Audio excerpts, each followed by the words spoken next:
Éternel, mon Dieu, qu'on va disposer le cœur. Nous demandons au Saint-Esprit qu'il puisse mourir, qu'il puisse souffler. Éternel, mon Dieu, mon roi, nous te remettons ces instants. Viens et règne. Loin, Seigneur, tout ce qui n'est pas de ta parole. Merci, Seigneur, parce qu'à travers de ta parole, tu vas nous parler, tu vas nous guérir, tu vas nous instruire. Merci, éternel, mon Dieu, mon roi. Laisse que la gloire, l'honneur, la majesté te soient rendues à nous te levons au-dessus de tout, Seigneur. Nous te levons, Seigneur. En ce moment, je vais inviter notre papa, notre pasteur, qui va nous parler ce matin.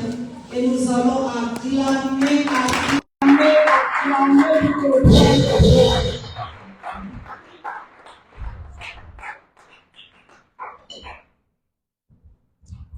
Amen. C'est vraiment un réel plaisir pour moi de vous retrouver. Vous savez, les amis, nous avons passé 2 mois en Afrique. Donc, j'étais à Luanda, Matadi, Kinshasa, pour le travail que le Seigneur nous a confié. Et je bénis Dieu pour ce travail. Et j'en suis vraiment content et fier. Et surtout pour ce pays qui est l'Angola, dans le cadre des Vineyards. C'est un pays que nous comptons libérer pour que ça devienne une association à part et entière. Et c'est pourquoi nous sommes en train d'investir en Angola pour que l'Angola devienne une association des églises Vineyards. Alors, parce que nous avons notre philosophie du travail pour que un pays devienne ce que nous appelons AVC, c'est-à-dire Association Vineyard Church, des églises Vineyard. Alors, il faut tout un processus. Et nous sommes dans ce processus. Raison pour laquelle, Angola, chaque année, nous allons là-bas 2 fois pour la formation des leaders. Nous étions là récemment et au mois d'octobre, nous serons de nouveau en Angola, la délégation suisse, sud-africaine et zambienne. Nous serons tous de nouveau pour l'encadrement des leaders. Les amis, il a plu à Dieu pour que je puisse partager ce matin avec nous. Comme vous le savez, nous avons un thème, mais le mois de juillet et août, nous l'avons laissé ça libre pour des prédications libres. Mais à partir du mois prochain, nous allons y revenir sur notre thème, s'arrêter pour les prochains. Mais tout ce que nous sommes en train de partager a à voir avec s'arrêter pour les prochains. Et ce midi, j'aimerais que nous puissions prendre nos Bibles dans l'épître de Paul, si pas la lettre de Paul à Timothée. 1 Timothée, chapitre 4. Si vous y êtes, nous allons procéder à la lecture 4, le verset 6 à 16. Je n'ai pas voulu tout lire à partir du premier verset, mais nous allons lire de 6 à 16. Vous savez, parfois de bonnes habitudes, il faut toujours les reprendre parce que, à cause de la révérence des Écritures, nous allons nous lever pour lire la Bible. Manifestons notre révérence à la parole.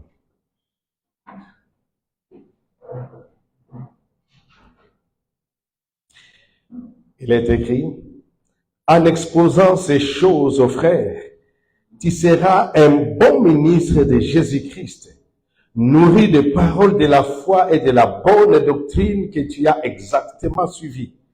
Repousse les contes profanes des vieilles femmes. Exerce-toi à la piété, car l'exercice corporel est utile à peu de choses, tandis que la piété est utile à tout. Et la promesse de la vie présente est celle qui est à venir. C'est là une parole entièrement, et c'est là une parole certaine et entièrement digne d'être reçue. Nous travaillons en effet et nous combattons parce que nous mettons notre espérance dans le Dieu vivant, qui est le sauveur de tous les hommes, surtout des croyants. Déclare ces choses et enseigne-les, que personne ne méprise ta jeunesse, mais sois un modèle pour les fidèles, en parole, en conduite, en amour, en foi, en pureté. Jusqu'à ce que je vienne, applique-toi à la lecture, à l'exhortation, à l'enseignement. Ne néglige pas les dons que tu as, qui est en toi, et qui t'a été donné par prophétie avec imposition des mains de l'ensemble des anciens. Occupe-toi de ces choses, donne-toi tout entière à elles, afin que tes progrès soient évidents pour tous.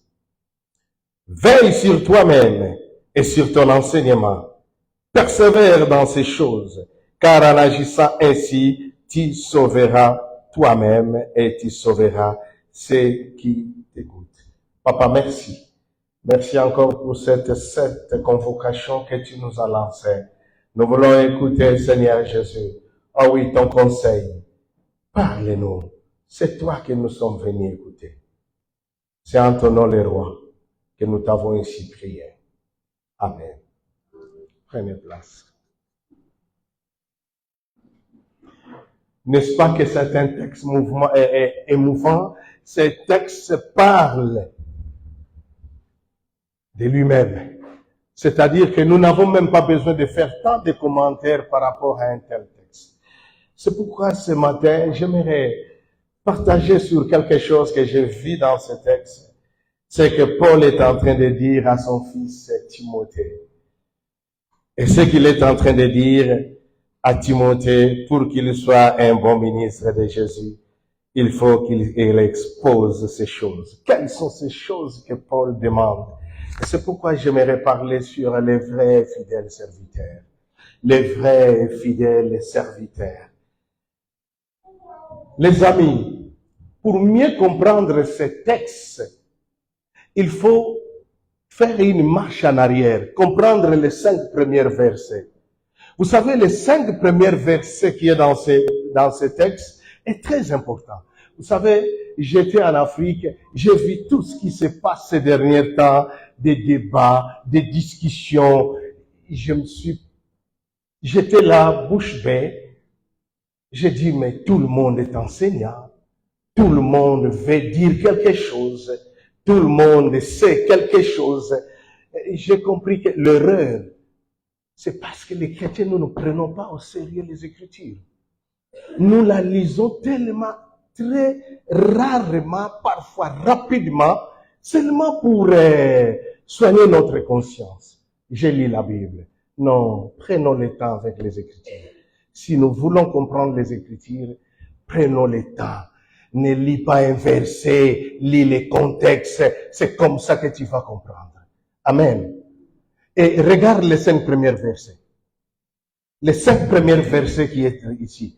Mais l'Esprit dit expressement que dans les derniers temps, quelques-uns abandonneront la foi pour s'attacher à des esprits solitaires, à des doctrines de démons, par l'hypocrisie et le faux docteur portant la marque de la flétrissure dans leur propre conscience.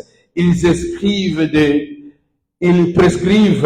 ne pas se marier et de s'abstenir de l'aliment que Dieu a créé pour qu'il soit pris avec action de grâce par ceux qui sont fidèles et qui ont connu la vérité. Car tout ce que Dieu a créé est bon. et rien ne doit être rejeté pourvu qu'on les prenne avec action de grâce, parce que tout est sanctifié par la parole et par la prière. C'est ça la première chose qu'il faut comprendre. Mais pourquoi Paul est en train de dire toutes ces choses à son fils, qui est un fils spirituel? Alors c'est pourquoi je vous ai dit, l'idée vient justement dans ces textes que nous venons de lire. Mais il parle des signes du temps. Paul avertit Timothée par rapport aux signes du temps. Pourquoi? Parce qu'il a dit que dans les derniers temps, quelques-uns abandonneront la foi. Quelques-uns abandonneront la foi. Dans ces derniers temps, mais quel est ce temps-là? Est-ce que lorsque la Bible utilise les derniers temps, vous savez qu'est-ce que cela veut dire? Ça veut dire quoi? Quand est-ce que commencent les derniers temps? Parce que ceux qui viendront peut-être en 2050 vont aussi parler des derniers temps, n'est-ce pas? Et si nous croyons que les derniers temps, c'est maintenant, et qu'allez dire, ou qu'est-ce que les autres diront? Les derniers temps dans la Bible a commencé depuis la résurrection de Jésus jusqu'à ce qu'il va revenir. Tout ce temps, c'est ce qu'on appelle les derniers temps. Est-ce que vous comprenez? Et ça, c'est très important que tu puisses comprendre que même toi et moi, nous traversons ces derniers temps. Nous sommes dans les derniers temps. Et ce temps-là, que les erreurs annoncées par l'Esprit vont être multipliées. Les erreurs vont être multipliées par des faux docteurs, des faux prophètes, si pas ce que Paul est en train d'appeler des faux docteurs, c'est-à-dire des hypocrites, des gens qui sont sans conscience, et qui vont ils propageront les fausses doctrines qui seront fatales par rapport à la foi. Fatales par rapport à la foi. Et c'est pourquoi Paul est en train d'avertir son fils, et que tout ce qui est en train d'être rencontré par les faux docteurs seront fatales par rapport à la foi de quelques-uns. C'est-à-dire, un bon nombre risque de se détourner de la foi. Un nombre se détourneront de la foi chrétienne. Ils vont s'attacher à des esprits séducteurs et à des doctrines de démons. En d'autres termes, nous allons vivre une foi adultérée. La foi sera adultérée par quelques enseignements, par quelques docteurs qui vont enseigner des fausses doctrines. Mais à l'époque de Paul, qu'est-ce qui s'est passé pour que Paul puisse écrire ce qu'il a écrit? Il y a une philosophie qui circulait qu'on appelle l'ascétisme. L'ascétisme, c'était une doctrine morale, les amis. Et cette doctrine morale qu'on appelle ascétisme, aujourd'hui on a même les ascètes, et dans la religion comme dans la vie normale. Vous savez, beaucoup de gens qui sont tombés dans la vie réelle, dans l'ascétisme, aujourd'hui, d'autres sont malades parce que un ascète, c'est quelqu'un dans l'ascétisme, comme je vous ai dit, c'est une doctrine morale qui apprend aux gens à se livrer par piété à des pratiques spirituelles, mais aussi des pratiques physiques. Je sais que c'est difficile un peu pour vous, mais vous allez comprendre. Ils apprennent aux gens la mortification du corps. Il faut mortifier le corps pour libérer l'esprit. Pour eux, le corps n'est rien. Le corps n'a pas beaucoup d'importance. Ce qui est beaucoup plus important, ça c'est dans les domaines religieux. Ce qui est beaucoup plus important, c'est quoi? C'est l'esprit. c'est l'esprit. C'est pourquoi lorsqu'on parle de la mortification du corps, c'est-à-dire il faut faire mourir ton corps. Pourquoi? Parce que selon les ascètes, ils ont un problème. Ils apprennent aux gens de se priver de tout plaisir matériel. De tout plaisir matériel. Et c'est pourquoi ici, nous allons comprendre pourquoi Paul est en train de dire ça à Timothée. À cause de ces courants philosophiques qui régnaient, qui disaient aux gens, qui privaient les gens de ne pas manger certaines nourritures. Vous savez, c'est comme je l'ai dit tout à l'heure, sur le plan humain, pas religieux, mais le plan humain, beaucoup de gens sont devenus des ascètes. Vous savez ce que l'ascétisme, d'une manière scientifique, ce que ça produit. Aujourd'hui, nous avons des gens qui sont devenus quoi? Des anorexiques. Vous connaissez ça, hein? C'est justement à cause d'un comportement ascète. Et que l'ascéticisme fait en sorte que tu dois choisir ce que tu dois manger. Faut pas tout manger. Et il y avait un groupe qui circulait dans toutes les églises, ces juifs-là circulaient dans les églises qu'on appelle des églises chrétiennes, mais ce sont des églises que Paul avait implantées, et tous ces gens-là, ils étaient là pour enseigner cette pratique de l'ascétisme. Et que, attention, il faut pas tout manger, il faut faire attention, il faut mortifier le corps. Le corps, c'est de la matière. Le corps, ça ne sert vraiment pas en grand chose. Ce qui est important en toi, c'est l'esprit. Il faut libérer l'esprit qui est en toi. C'est la mortification du corps. Aujourd'hui, ça pénètre aussi dans nos églises. Mais sous une autre forme. Nous avons l'ascétisme dans nos églises, les gens qui gênent à tort et à travers parce qu'ils ont besoin de libérer l'esprit en eux. Et autre chose qui était encore beaucoup plus grave par rapport à l'ascétisme, c'était quoi? C'était que il faut se priver de plaisirs matériels. Et c'est pourquoi ils interdisaient même aux gens, ça ne sert à rien de se marier. Ne te marie pas parce que c'est dans le mariage, c'est là où on se livre du plaisir charnel, le plaisir du corps. Est-ce que vous comprenez? Et c'est pourquoi ils apprenaient aux gens de ne pas se marier. Et que le mariage, ce n'est pas bien. Ce n'est pas ça qui est important. Parce que ce qui est important, c'est de se priver. Tu dois te priver du plaisir matériel. Raison pour laquelle ils interdisaient le mariage. Et c'est là où Paul est en train de dire à Timothée, faites attention, parce que ça c'est une doctrine de démons. Faites attention, parce qu'il y a des esprits séducteurs qui sont entrés à l'église. Qu'est-ce qu'ils disaient, ce qu'ils enseignaient? Ils enseignaient, ils prescrivent de ne pas se marier, de s'abstenir d'aliments que Dieu a créés. Mais pendant que tout ce que Dieu a créé, pour Paul, c'est bon. C'est bon. Pourquoi? C'est privé de la nourriture. Et c'est comme ça que Paul va dire à Timothée, dès que tu exposes toutes ces choses, c'est comme ça que tu seras bon, le meilleur. Parce que tu prêches la parole telle que tu l'as compris. Donc, la mortification du corps, c'est un danger, les amis. Et c'est ça l'ascétisme.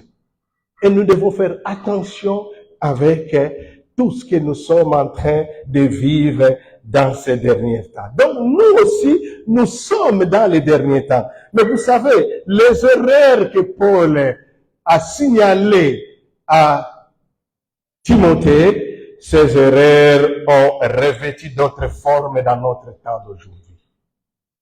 Nous aussi, nous vivons notre temps, le temps des erreurs. Parce que ce qui se passe aujourd'hui dans nos églises, si nous regardons ce qui se passe aujourd'hui dans notre christianisme, il y a des choses qui laissent à désirer.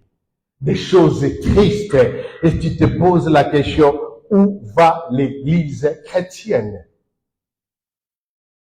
Regarde les scandales qui règnent dans nos églises aujourd'hui. Les scandales, c'est difficile de comprendre certaines choses, les amis. Les types d'enseignement que nous donnons aujourd'hui. Les types d'enseignement. Et vous savez, il y a quelque chose que Paul a dit à Timothée. Ça a retenu mon attention.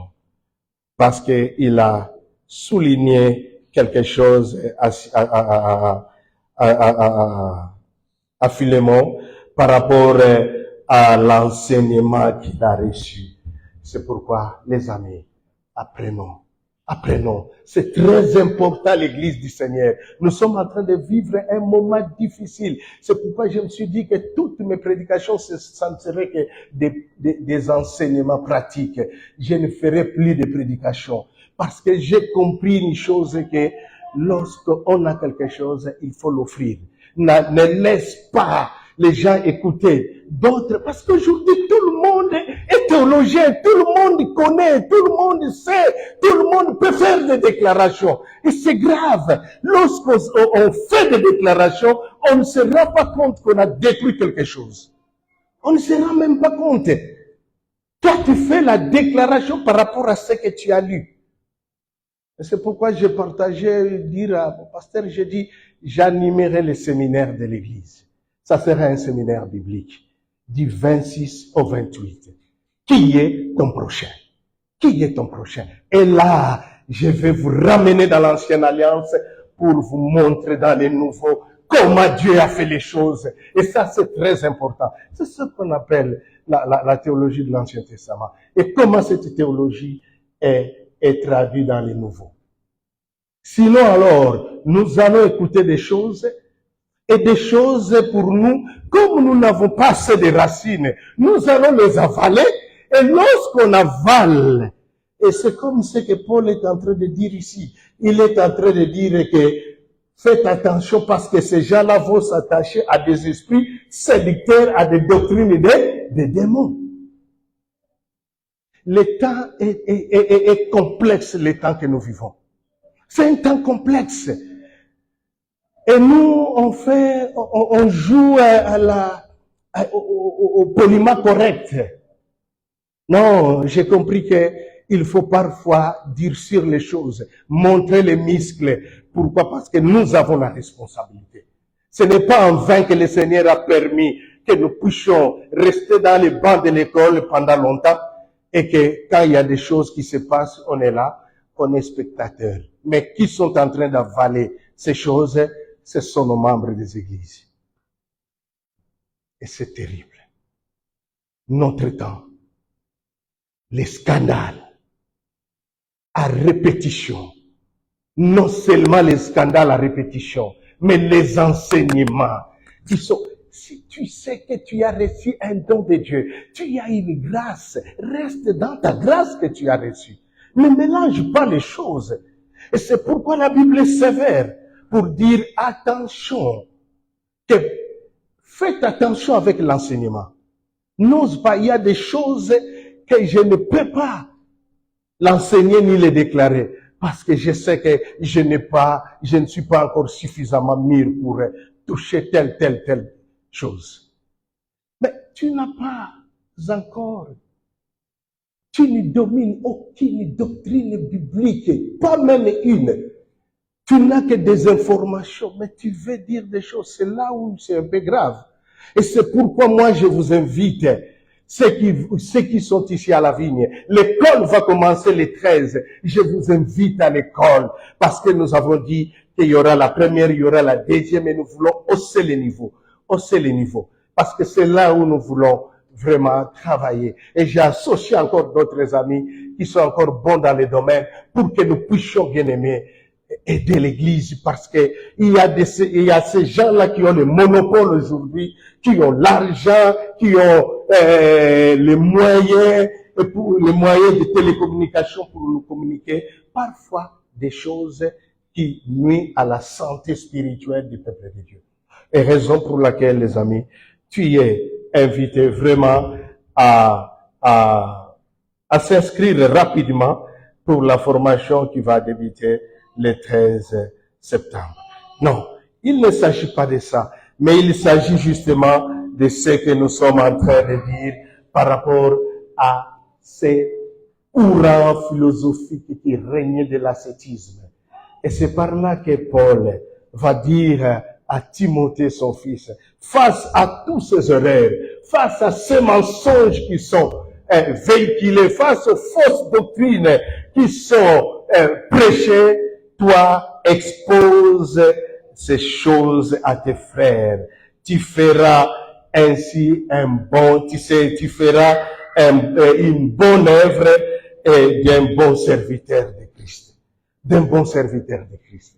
Et que seulement si Timothée pouvait exposer ces choses, c'est en ce moment-là qu'il pourra vraiment être un bon serviteur de Christ.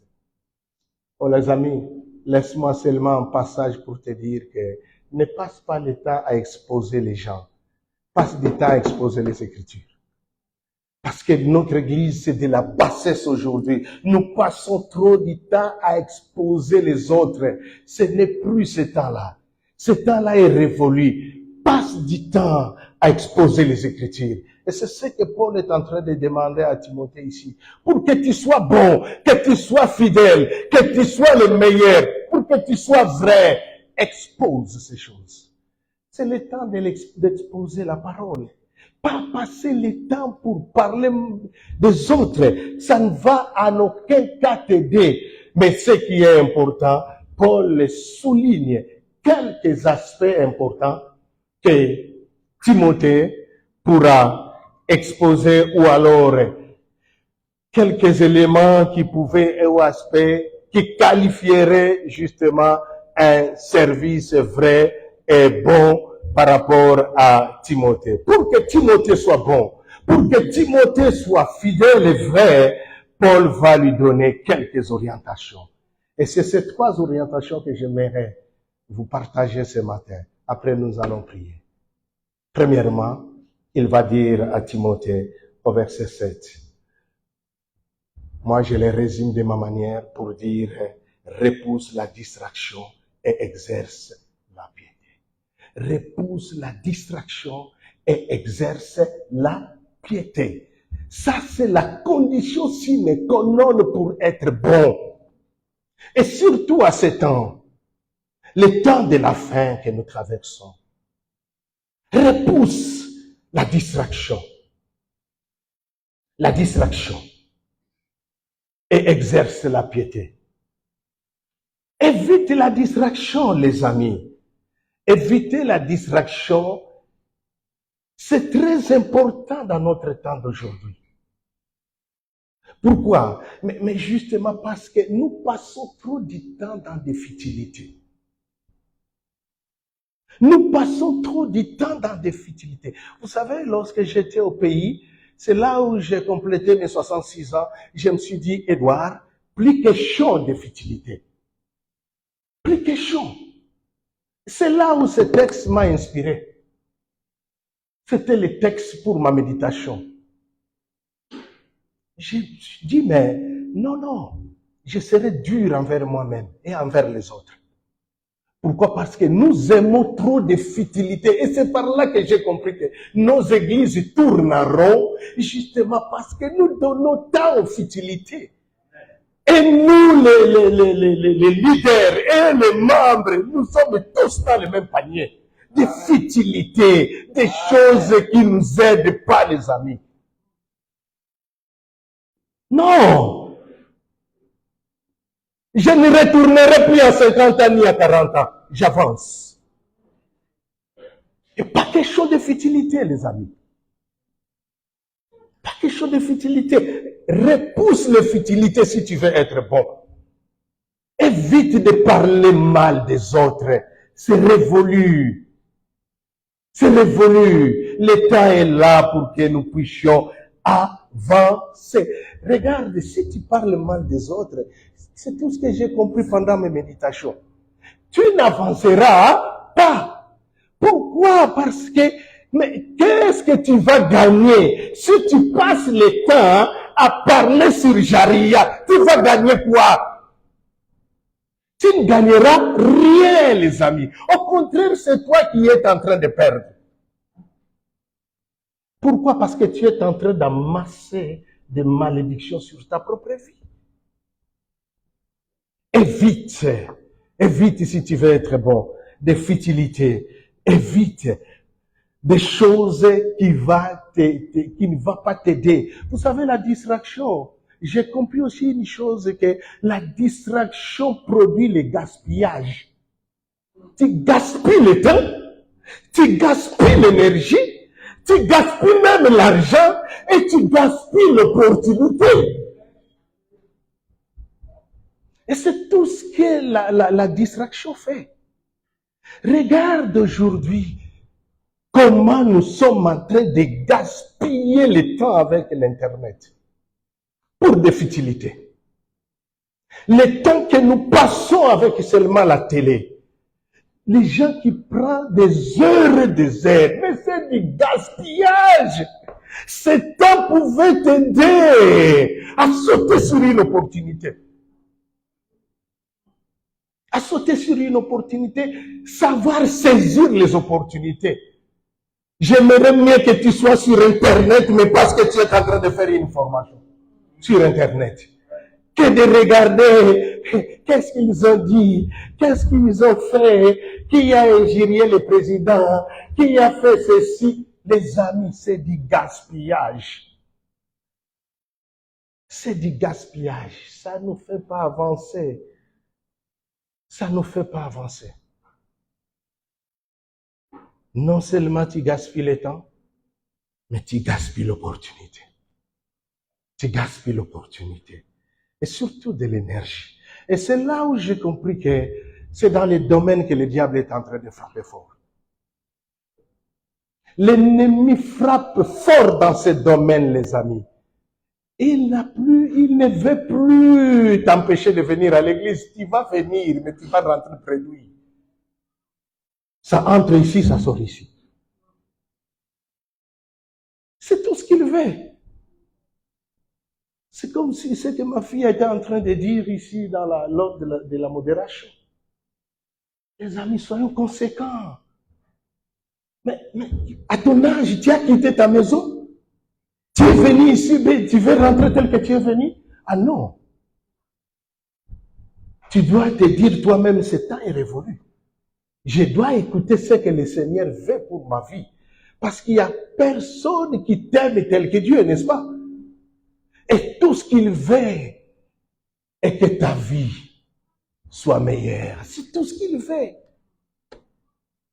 C'est tout. Il ne vise pas autre chose. Tout ce qu'il est en train de viser pour ta vie est que ta vie soit une vie meilleure. Une vie meilleure. C'est tout ce qu'il veut. Et c'est pourquoi, bien-aimés, là, aujourd'hui, nous vivons un temps difficile, comme je venais de vous le dire, et que la stratégie de l'ennemi, c'est ça. Il te prend du temps, il te fait bouffer du temps, il te passe à côté de l'opportunité, il fait tout pour que tu ne puisses pas être attentif à la voix de Dieu. Et je l'appelle aujourd'hui, j'ai fondé ce mot-là, moi-même en méditant. J'ai dit, c'est la possession moderne.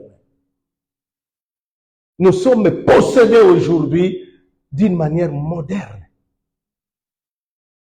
Comment? C'est dans le gaspillage.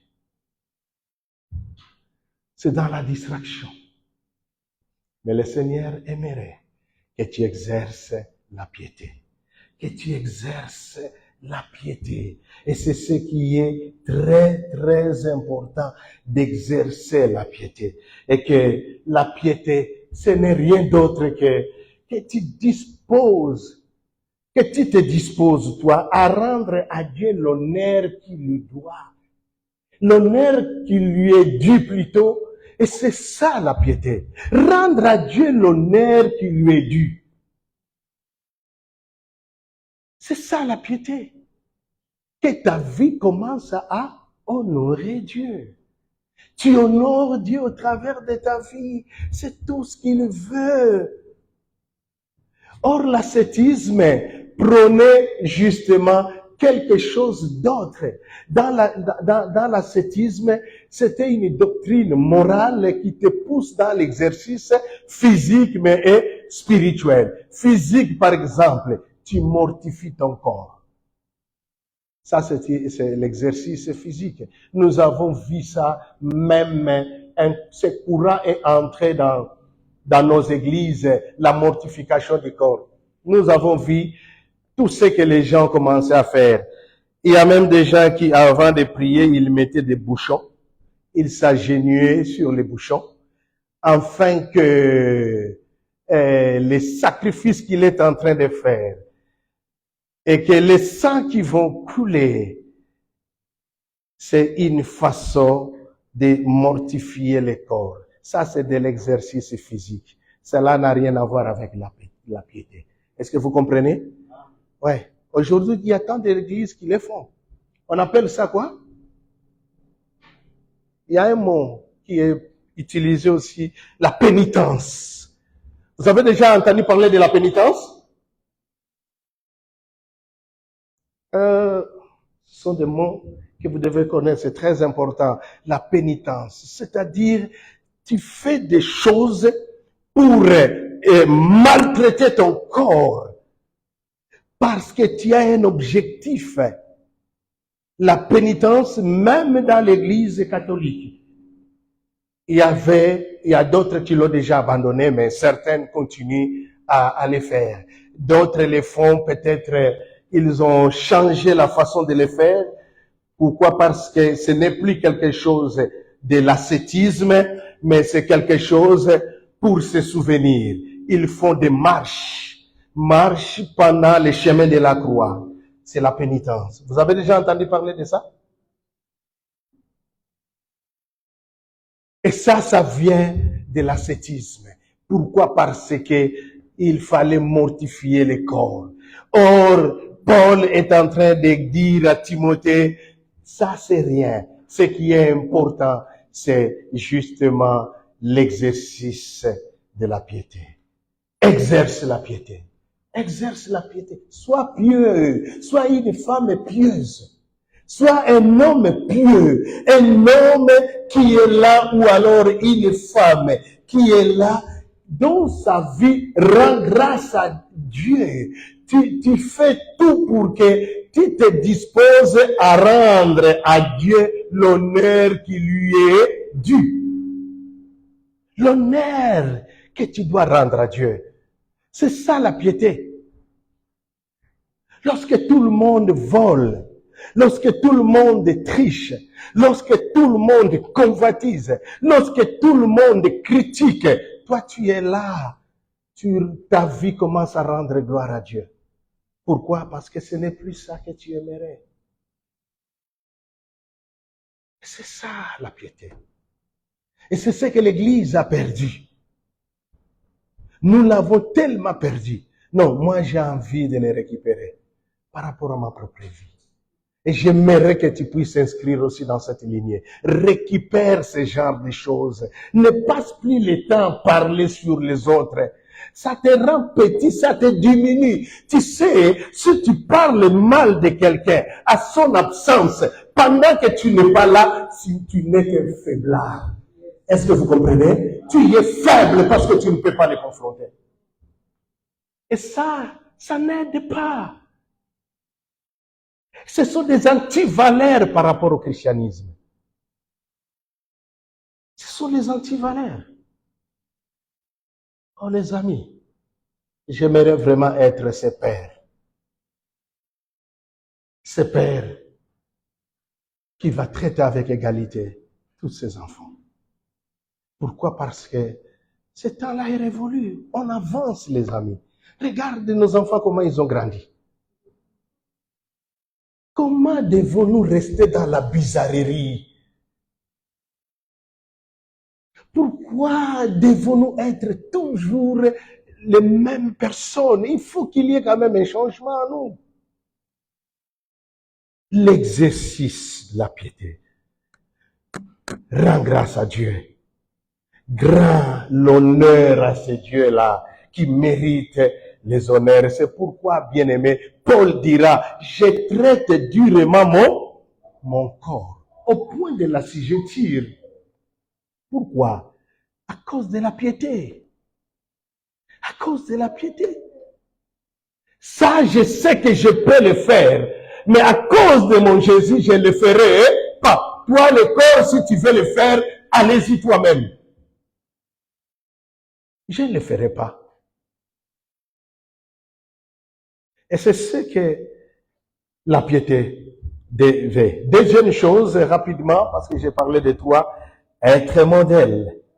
Être modèle. Et c'est ce qu'il est en train de dire à Timothée, pour que tu sois vrai, que tu sois bon et fidèle serviteur, parce que nous tous, nous sommes des serviteurs. Personne, toute personne qui a reçu Jésus comme Seigneur et Sauveur, il est serviteur. Il est là pour servir. OK? Alors, pour que tu sois bon et fidèle serviteur, Paul est en train de dire à son fils ici, et que tu dois être le modèle. Sois un modèle. Le verset 12, que personne ne méprise ta jeunesse, mais sois un modèle pour les fidèles. Sois un modèle. Le modèle.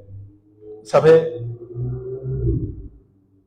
je le disais, mais j'ai compris que le conseil de Paul à Timothée a un sens beaucoup plus profond. J'ai vu quelqu'un qui a commis des erreurs, des bêtises. Et puis un pasteur qui me parlait, j'ai dit non, il faut toujours aussi les comprendre. Ça, c'est de la jeunesse. C'est de la jeunesse. C'est en quelque chose, c'est mépriser sa jeunesse. Je sais que ça peut être de la jeunesse. Je sais que nous devons grandir avec le temps. Mais ce n'est pas ma responsabilité à mépriser la jeunesse de quelqu'un. OK? Et c'est ce que Paul est en train d'apprendre ici à Timothée. Ne permets à personne de mépriser ta jeunesse par tes fautes. Même si tu fais des fautes, ne permets à personne de mépriser ta jeunesse. Ne le permets pas. En d'autres termes, et que ta maturité soit au-dessus de ta jeunesse. Que ta maturité soit au-dessus de ta jeunesse. Que personne ne puisse te mépriser. Ah, tu as fait cette bêtise parce que tu n'es qu'un jeune dans la foi. Tu n'es qu'un petit garçon dans la foi. Non. Et c'est pourquoi personne ne te méprise. Même si tu as commencé la foi chrétienne il y a de cela quelques mois, que personne ne méprise ta jeunesse. Que personne ne te méprise. Et tout ça, c'est pour que nous puissions comprendre une chose, que même si tu es jeune, tu peux être le modèle pour les autres. Même si tu es jeune, tu peux être le modèle pour l'autre, si pas pour les autres. Et c'est pourquoi, bien-aimé, ce mot-là, être le modèle, c'est vraiment quelque chose qui fait rage aujourd'hui, qui fait rage. Et que ne regarde pas ton âge, ne regarde pas ton sexe, ne regarde pas, oui, parce que je suis garçon, ou bien je suis fille. Non, ne regarde pas ça. Regarde. Et tu sais ce qu'il a dit? Il a dit à Pierre, ne néglige pas le don qui est en toi et qui t'a été donné par prophétie avec une position de main de l'ensemble des anciens. Regarde la grâce que tu as reçue. Ne regarde pas ce que tu es. Je suis une femme. Je suis un homme. Je suis divorcé. Je suis célibataire. Ne regarde pas ça. Regarde la grâce que Dieu a mis en toi. Toi, sois le modèle. Sois le modèle. C'est tout. L'Église a besoin de modèles pour être bon, pour être fidèle serviteur. Question. Sois un modèle. Sois un modèle, les amis. Le modèle, Et c'est ce que nous voulons aujourd'hui. Modèle par ta vie, modèle par ta conduite, modèle par rapport à ton style de vie. Les modèles, pourquoi être modèle? Mais pour que les autres puissent t'imiter. Les autres puissent t'imiter. Nous vivons un temps de crise de modèles. Notre société a perdu des modèles. Pire encore l'Église aujourd'hui. Pire encore l'Église aujourd'hui. Notre christianisme a perdu. Nous ne sommes plus de vraies lumières, ni de vrais sels. Pourquoi? Parce que nous avons cessé d'être des modèles. Mais toi de la vigne qui m'écoute ce matin, le Seigneur aimerait que tu sois ce modèle-là. Au travail, sois un modèle. Ne sois pas chrétien à l'église, mais partout tu seras, partout tu passeras. Laisse tes empreintes. Laisse tes empreintes.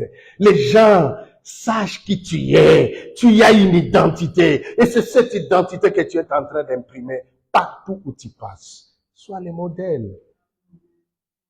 Sois le modèle. C'est tout ce que le Seigneur aimerait. Le modèle par rapport au travail. Tu es là. Ne sois pas paresseux. Nous sommes là pour être des modèles.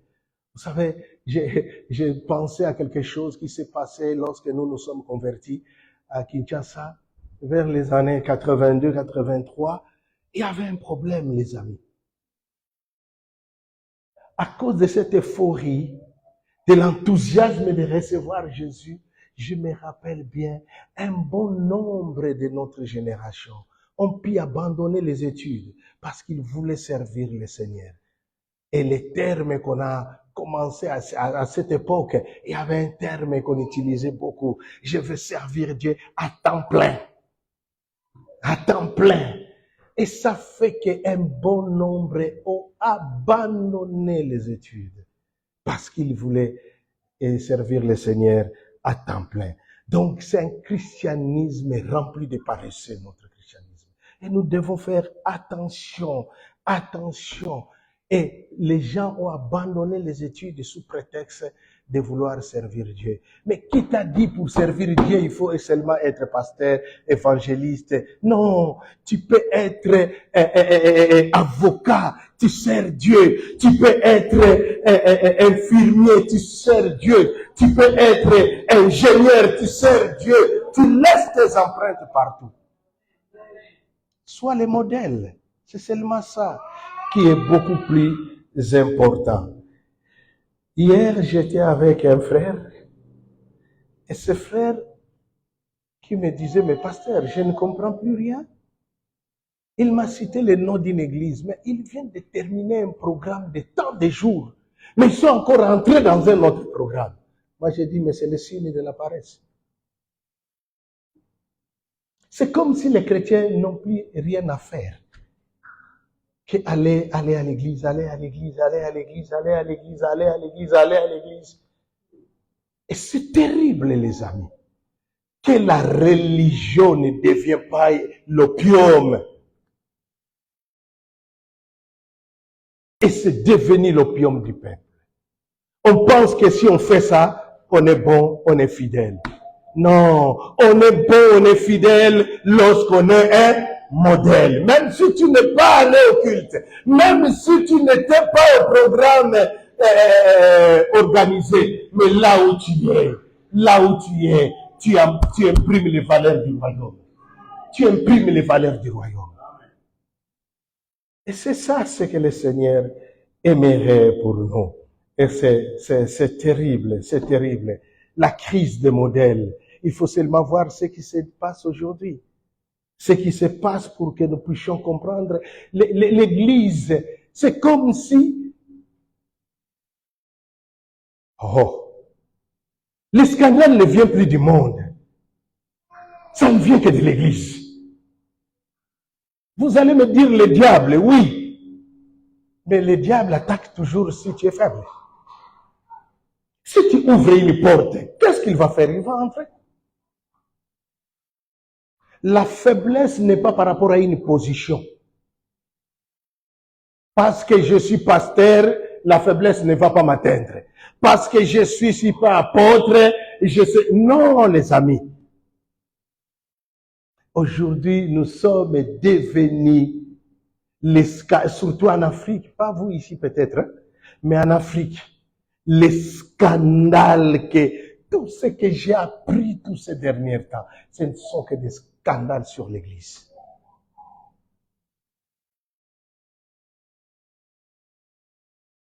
C'est nous qui sommes les sels de la terre et la lumière du monde. C'est pourquoi, les amis, ce qui est important, c'est d'être les modèles. Sinon, nous allons rendre la société un très mauvais service. Nous allons fermer la porte à beaucoup de gens. On rigolait hier, on était à 3. Hier, j'ai passé un bon moment. Et puis, il y avait une émission, un pasteur qui enseigne sur l'école des prophètes, parce qu'il n'y a pas seulement l'école pastorale, là, il y a aussi l'école des prophètes. Alors, et puis, il fallait lire un témoignage.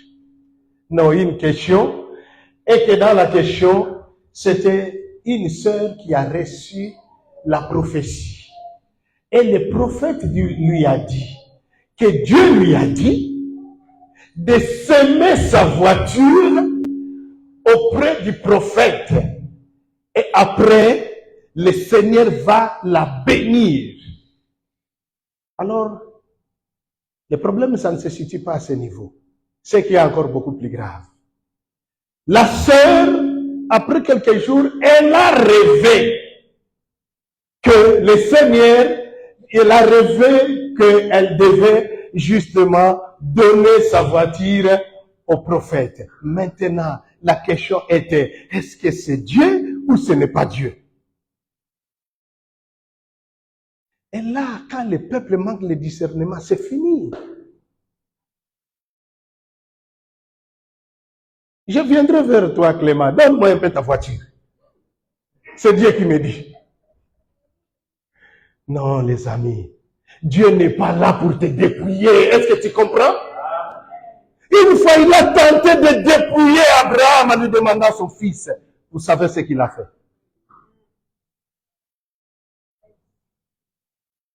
Dieu n'est pas là pour nous dépouiller. Il nous a bénis de toutes les bénédictions dans les lieux célestes en Christ, les amis.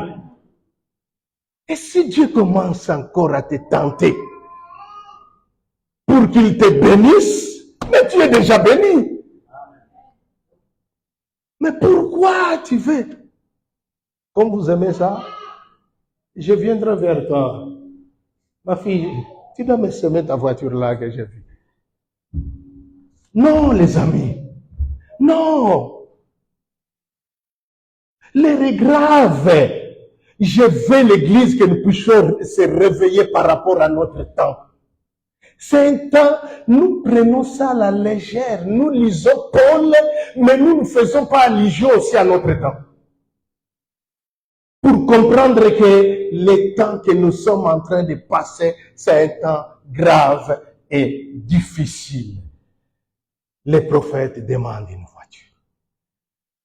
Lorsque j'ai écouté la question, avant même que les frères puissent répondre, je disais aux deux personnes qui étaient là avec moi, je dis, vous savez, un tel rêve n'est que le produit de son imagination.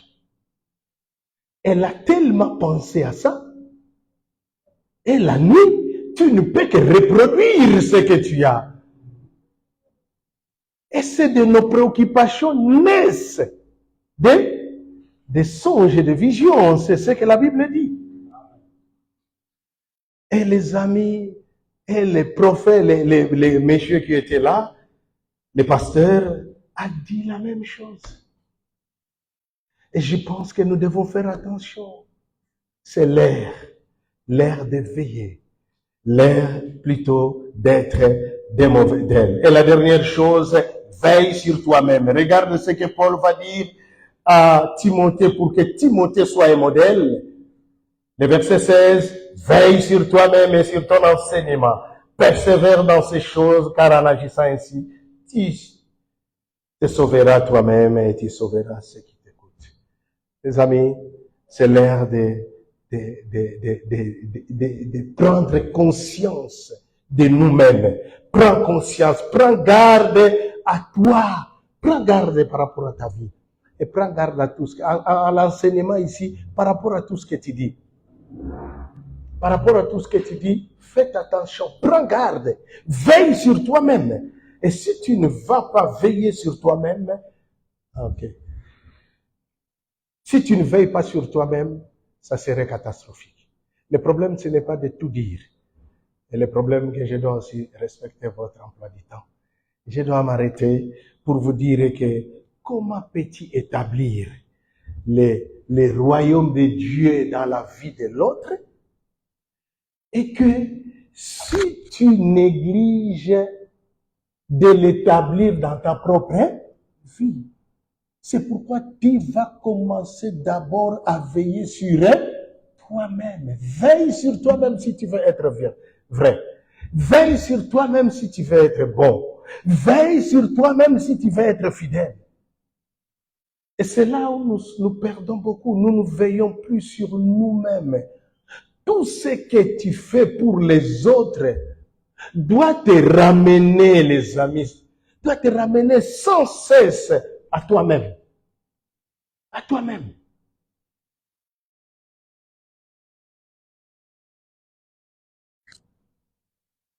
Je disais que pour être un bon serviteur, un vrai serviteur, fidèle, Paul nous a montré au travers de tout ce qu'il a dit à Timothée, et que faites attention à la distraction, exerce la piété, sois un modèle pour les fidèles et veille sur toi-même.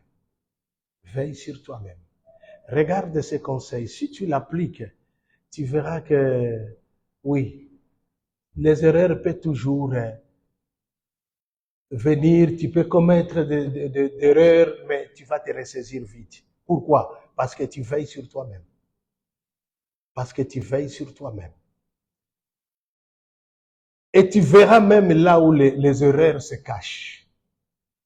Pourquoi? Parce que tu as une vigilance spirituelle par rapport à ta propre vie. Et vraiment, le Seigneur nous aide à ces temps de crise que nous puissions faire attention à nous-mêmes. Comment? Mais justement à faire attention à la distraction, d'exercer la piété, marche dans la crainte de ce Dieu-là, d'être modèle pour les autres, et surtout de veiller sur toi. Que le Seigneur nous bénisse. Amen. Est-ce que nous pouvons prier?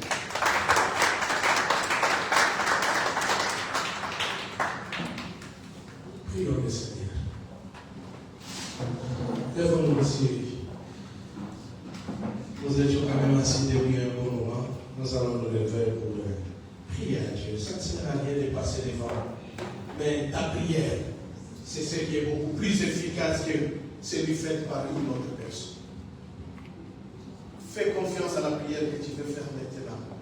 Si vraiment tu as compris et que tu aimerais vraiment être bon, tu aimerais être vrai, tu aimerais être fidèle dans ton service, dans ta manière de servir Dieu, des amis.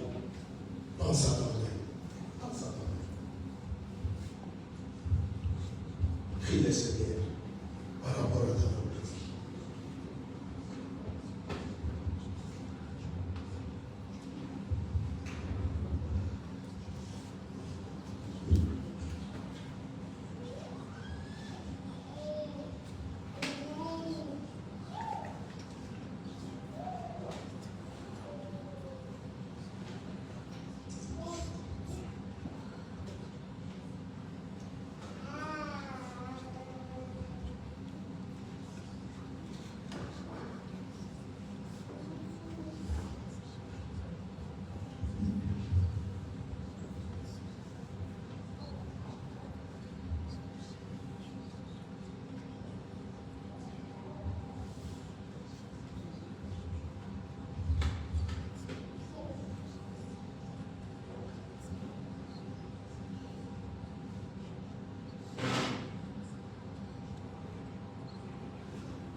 Si à l'époque de Timothée, il y a eu l'ascétisme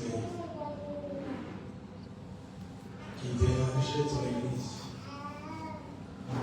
Et nous, à notre temps, nous avons une autre forme de l'ascétisme. Nous voulons faire des gloires. Que tu puisses nous mettre à l'abri de tout ce qui caractérise notre temps aujourd'hui.